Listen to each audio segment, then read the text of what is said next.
Hello everyone, good morning. সিসার্স ডায়েরির নতুন একটি ব্লগে আপনাদের স্বাগত জানাই। আজকে যেহেতু শীত পড়ে গিয়েছে, ওই জন্য খুব ইচ্ছে হয়েছিল একটু মোমো তৈরি করব।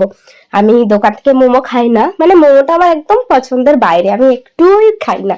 কিন্তু ভাবলাম একদিন বাড়িতে ট্রাই করে দেখি যে কেমন কি করতে পারি। তো আজ করেছিলাম একটু ভেজ মোমো, সেটাই আপনাদের সাথে একটু শেয়ার করে নিলাম।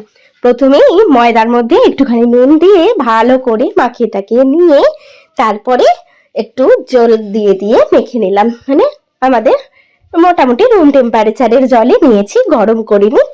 জল নিয়ে একটু একটু করে ভালো করে মেখে নিয়েছি।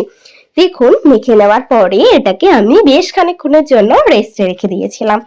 সেই ফাঁকেতে আমি এই ভেজ মোমো করার জন্য পুরের যে সরঞ্জামগুলো লাগবে সেইগুলোকে আস্তে আস্তে কেটে কুটে একদম রেডি করে নিয়েছি। আমি ভেজ মোমোতে দিয়েছিলাম বাঁধাকপি, গাজর, ক্যাপসিকাম, পেঁয়াজকলি, ব্যাস এই 4টে সবজি দিয়েছিলাম। আর যা যা লাগবে কাঁচা লঙ্কা কুচি, আদা কুচি, রসুন কুচি, এগুলোকে একদম রেডি করে দিয়েছিলাম যাতে রান্না করার সময় কোনো প্রবলেম না হয়। এইবার চলে গেলাম একদম মেন রান্নায়। প্রথমেই কড়াইয়ের মধ্যে দিয়ে দিয়েছিলাম একটু সাদা তেল, পরিমাণ মতন। তেল দেওয়ার পরে ওর মধ্যে যে আদা কুচি আর রসুন কুচিটা করে রেখেছিলাম সেটা দিয়ে আর একটু কাঁচা লঙ্কা কুচি দিয়ে ভালো করে নাড়িয়ে ছাড়িয়ে নিয়েছিলাম। আমরা একটু ঝাল ঝাল খেতেই ভালোবাসি, তাই জন্য কাঁচা লঙ্কার পরিমাণটা একটু বেশি ছিল।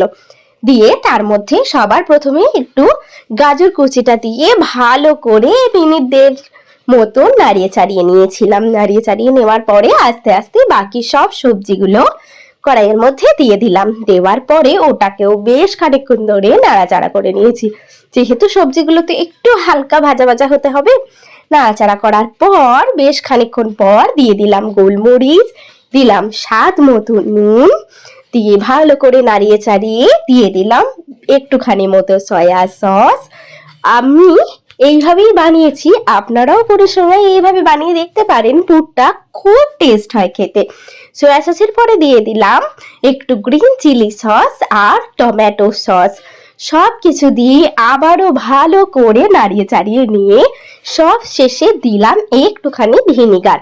দেওয়ার পরে ভালো করে নাড়িয়ে চাড়িয়ে নিয়ে আর আমি দিয়েছিলাম একটু ম্যাগি মশলা। ম্যাগি মশলা দেওয়ার পরে ভালো করে নাড়িয়ে চাড়িয়ে নিয়েছিলাম। পুরটা সত্যি বলছি অসাধারণ খেতে হয়েছিল। তারপরেই মোমোগুলো এরকম করে স্টিম করে নিয়েছি। নেওয়ার পরে ব্যাস আমাদের রেডি গরম গরম মোমো। কেমন লাগলো আমার এই ভিডিও অবশ্যই জানাবেন। টাটা।